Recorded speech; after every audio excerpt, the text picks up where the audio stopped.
aqui é Ronise, escritora e consultora literária, e hoje eu vou usar o filme Coringa, recém-lançado nos cinemas, com o ator Joaquin Phoenix no papel principal, para falar sobre criação de personagens.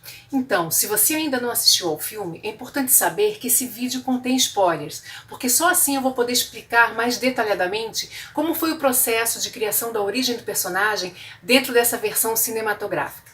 E se você gosta desse tipo de conteúdo que desvenda aí o processo criativo, tanto no cinema quanto na literatura, aproveita e já deixa seu like. E se não é inscrito ainda no canal, se inscreve e não esquece de ativar as notificações para não perder mais nenhum vídeo. O Coringa já ganhou diversas histórias de origem, tanto no cinema quanto nos quadrinhos. A primeira versão cinematográfica, de 1989, trazia Jack Nicholson no papel do principal arqui-inimigo do Batman. Aqui, o Coringa era um gangster que acabava caindo num tanque de produtos químicos, o que servia para explicar o constante sorriso estampado na face. Além disso, também ligava o vilão à origem do próprio herói Batman, já que ele era o responsável pela morte de Thomas e Martha Wayne, pais de Bruce Wayne. Outra versão da origem do Coringa aparece no filme Batman, o Cavaleiro das Trevas, de Nolan, onde o vilão conta diferentes histórias para explicar a origem de suas cicatrizes. Em uma das versões, o Coringa, interpretado por Heath Ledger, conta que seu pai, abusivo, chegou um dia em casa bêbado e abriu aquele sorriso com uma faca em seu rosto. Já em outro momento, ele conta que se automutilou para inspirar a esposa, que teve seu rosto retalhado por agiotas. É interessante notar como a questão do sorriso permanente no rosto do Coringa está sempre ligada ao momento da sua perda de sanidade, no momento em que ele deixou de ser um cidadão comum para se transformar nesse vilão. A HQ, A Piada Mortal, de Alan Moore e Brian Bolland, é considerada a história definitiva do Coringa, trazendo a origem mais aceita do personagem. Nessa história, ele é um comediante mal-sucedido, que acaba sendo contratado pela máfia para cometer um roubo na Ace Chemicals, uma usina nuclear onde ele trabalhava como assistente de laboratório. Essa história, na verdade, é uma adaptação de outra HQ, O Homem do Capuz Vermelho, com um elemento a mais, que é justamente esse processo de fracasso aí como comediante.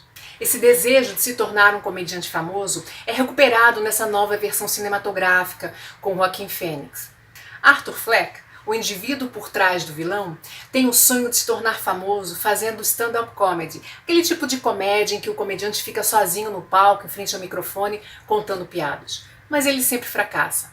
Então ele acaba trabalhando como um daqueles divulgadores que ficam na rua com placas, sempre vestido e maquiado como um palhaço. Um dos pontos altos do filme é que, apesar de trazer uma origem diferente das outras duas versões cinematográficas, que são as referências mais conhecidas para o grande público que não consome HQ, o enredo consegue amarrar as pontas para essa nova versão da origem do Coringa, ao mesmo tempo em que traz referências e nos faz lembrar de elementos trabalhados em outras histórias, tanto no cinema quanto nas HQs. Arthur Fleck mora com a mãe numa situação de miséria. A mãe de Arthur havia sido anteriormente empregada de Thomas Wayne, pai de Bruce Wayne e o todo-poderoso das indústrias Wayne, a maior indústria aí da cidade. Nesse momento aí então, inclusive, ele está prestes a se candidatar a prefeito de Gotham City. A mãe de Arthur é mostrada sempre de forma muito fragilizada, precisando da ajuda do filho para atividades diárias, como inclusive tomar banho. E Arthur demonstra uma adoração por essa mãe. Só que ela insiste em ficar enviando cartas para Thomas Wayne, solicitando ajuda, e sempre pede para que Arthur leve essas cartas ao correio para ela, já que ela não sai de casa. Já no início do filme, duas situações nos ajudam a entender, a formar uma ideia de quem é esse personagem, Arthur Fleck. Em uma dessas situações, vemos Arthur Fleck numa sessão com o assistente social de um projeto governamental de assistência a pessoas com distúrbios mentais. E ficamos sabendo também que ele toma certos medicamentos para se manter controlado. Outra situação recorrente é que Arthur é alvo constante de brincadeiras de mau gosto, de agressões e de mal-entendidos. Por exemplo, cada vez que ele fica nervoso, ele tem acessos de riso aí incontroláveis. E as pessoas acham isso muito estranho, acham que ele está afrontando-as. E como é que nós ficamos sabendo disso?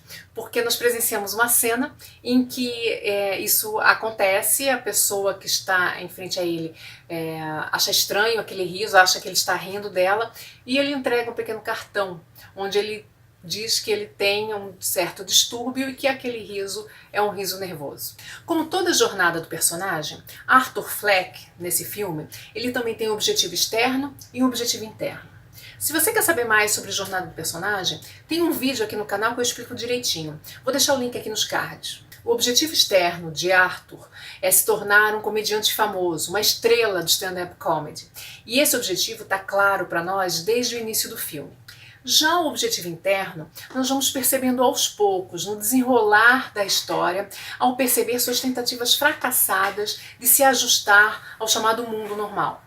Vemos ele tomando certas atitudes numa tentativa de se encaixar no padrão considerado normal, inclusive solicitando ao assistente social que aumente a dose, que solicite aí autorização para aumentar a dose do seu remédio.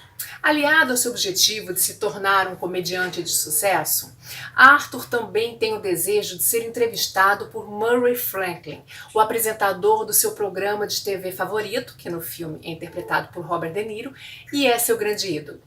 Mas em cada jornada de personagem é preciso que haja conflito suficiente para impedir que esse personagem alcance o seu objetivo, ou pelo menos para que retarde esse resultado final. E aqui os conflitos vão ser essenciais para forjar a identidade do Coringa e para deixar para trás um Arthur Fleck sonhador de se encaixar nesse mundo normal. E os conflitos acontecem um após o outro, desde o início do filme. Uma das primeiras cenas, inclusive, é Arthur sendo espancado por um grupo de garotos quando está na rua, trabalhando vestido de palhaço, fazendo a divulgação de um restaurante. E o que nos chama a atenção é que ele não reage à agressão.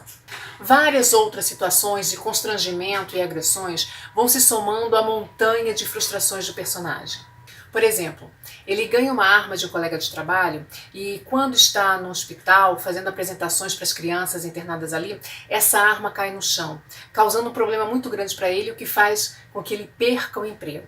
Em outro momento, o programa governamental pelo qual ele é tratado com a assistente social acaba sendo cancelado pelo governo e ele acaba ficando sem as sessões de terapia e sem o medicamento. Isso tudo vai contribuir para acelerar ainda mais esse processo de transformação de Arthur Fleck em Coringa. Uma cena importantíssima é quando ele está no metrô, o metrô quase vazio, e ele presencia uma cena em que 3 rapazes ficam assediando uma moça que não sabe como reagir. Ele fica nervoso com aquela situação e isso desencadeia o riso incontrolável que ele costuma ter nessas situações. Os 3 rapazes não entendem porque ele está rindo e começam a vir para cima dele. Ele tenta explicar que ele tem um certo distúrbio, que ele não está rindo dos rapazes, mas eles não aceitam a explicação e continuam indo para cima dele e batendo. Como ele havia passado a carregar aquela arma com ele, no momento de desespero ele saca aquela arma e acaba matando 2 dos rapazes. O terceiro foge, mas ele acaba indo atrás e matando-o também. Ele estava naquele momento caracterizado como palhaço e isso vai parar nas manchetes dos jornais porque os 3 rapazes trabalhavam nas empresas Wayne. E aquela reação de Arthur acaba sendo entendida, interpretada como uma manifestação, um protesto contra os poderosos da cidade, representados aí pela figura de Thomas Wayne. Involuntariamente ele acaba se tornando um símbolo desse movimento contra os poderosos, inspirando outras pessoas a cometerem atos de vandalismo usando máscaras de palhaço. Ele passa a se esconder, a fugir para não ser encontrado, porque ele passa a ser suspeito, né, depois que ele perdeu o emprego e ficou-se sabendo que ele tinha uma arma. E o colega de trabalho que lhe deu a arma acaba criando uma história de que Arthur, na verdade, quis comprar-lhe a arma. Ele se torna o principal suspeito e ele começa a fugir, começa a se esconder. No meio disso tudo, nos parece que pelo menos alguma coisa boa acontece a Arthur e que talvez até seja capaz aí de salvá-lo de um destino mais cruel. Começa a ser mostrado pra gente o envolvimento de Arthur com a vizinha, uma moça que mora sozinha com a filha no apartamento no mesmo andar que ele. Ainda correndo atrás aí do seu sonho de se tornar um comediante famoso, Arthur vai fazer um teste num desses bares de stand-up comedy e só que ele acaba tendo uma crise de risos. Alguém filma da plateia essa apresentação e manda justamente para o programa do Murray Franklin. Esse vídeo é mostrado no ar e o apresentador acaba ridicularizando o Arthur. Para ele é mais uma decepção, mais uma frustração, ser ridicularizado por alguém que ele tanto admira. Aliás, é o próprio Murray Franklin quem acaba batizando o personagem, porque na hora em que ele mostra o vídeo, ele acaba chamando de Joker, né? O nosso Coringa.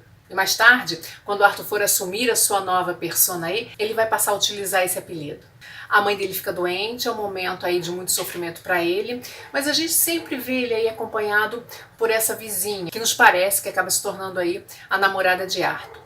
Mas antes de adoecer, a mãe havia pedido a ele que levasse mais uma carta dela aos Correios, mais uma carta endereçada a Thomas Wayne pedindo ajuda financeira. Arthur resolve abrir a carta e, ao ler uma frase em que a mãe se refere a ele como nosso filho, ele acaba descobrindo que é, na verdade, filho de Thomas Wayne, que a mãe teria tido um caso com o patrão na época em que trabalhava para ele. Esse é o primeiro aí grande plot twist que aparece na criação desse personagem, pois se ele é filho de Thomas Wayne, ele será também meio-irmão de Bruce Wayne. Ele resolve então ir até a mansão e conversar com Thomas Wayne para saber por que ele nunca o assumiu como filho. Ao chegar lá, o mordomo Alfred desmente essa história e diz que a mãe de Arthur ela é maluca e que inventou isso tudo. Temos aí mais uma nova revelação, mas Arthur ainda fica na dúvida, ele quer conversar com Thomas Wayne. O empresário acaba confirmando a história de que ele não é o pai de Arthur e faz mais uma revelação, que Arthur, na verdade, teria sido adotado. O que temos aqui? Mais uma frustração, mais uma decepção, mais uma camada sendo adicionada na série de decepções, desilusões e fracassos que Arthur vem acumulando. Arthur vai então até o Arkham Asylum para buscar mais informações da mãe durante o período em que ela esteve internada lá, para saber se realmente ela tinha problemas mentais, como Thomas Wayne e Alfred falaram. Ao chegar lá, um funcionário tem acesso, pega esse prontuário da mãe de Arthur e acaba confirmando, sim, que ela esteve internada, que ela tinha problemas, e verifica que há dados que confirmam que ele foi realmente adotado. Mas, além disso, temos mais revelações. E vai ficando ainda mais difícil para Arthur. O prontuário revela que Arthur sofria maltratos físicos por parte do namorado da mãe e que a mãe era conivente. Em uma das vezes, ele chegou a ser amarrado, espancado, levando uma forte pancada na cabeça e a mãe sequer deu queixa. Nesse momento, nós temos aqui a apresentação da ferida emocional do personagem.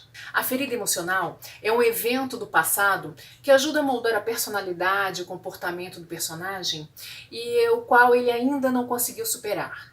Normalmente é algo até do qual o personagem tem consciência, mas ele não consegue fazer conexão com as suas ações. No filme, essa lembrança ela foi apagada da mente aí de Arthur e, ao ser revelada para nós, até substitui aquela ideia que a gente poderia ter no início de que ele já havia nascido com distúrbios mentais. Se ele sofreu maus tratos constantes durante a sua infância, inclusive a questão da pancada forte na cabeça, o estado atual dele pode ser resultado de negligência da mãe, ou seja, a pessoa por quem ele sempre teve adoração pode ser responsável por ele não conseguir se ajustar a essa sociedade. A ferida emocional aqui não é apenas o fato dele ter sofrido maus tratos, mas o fato da mãe ter permitido isso. Esse fato impacta de forma tão intensa no personagem que ele vai até o hospital onde a mãe está internada e acaba sufocando-a com o travesseiro. E nós tomamos mais consciência ainda de como toda essa série de eventos vão promovendo um estrago imenso na mente de Arthur, quando nos é revelado que o envolvimento amoroso com a vizinha nada mais é do que fruto da mente doentia dele. Outra reviravolta da história.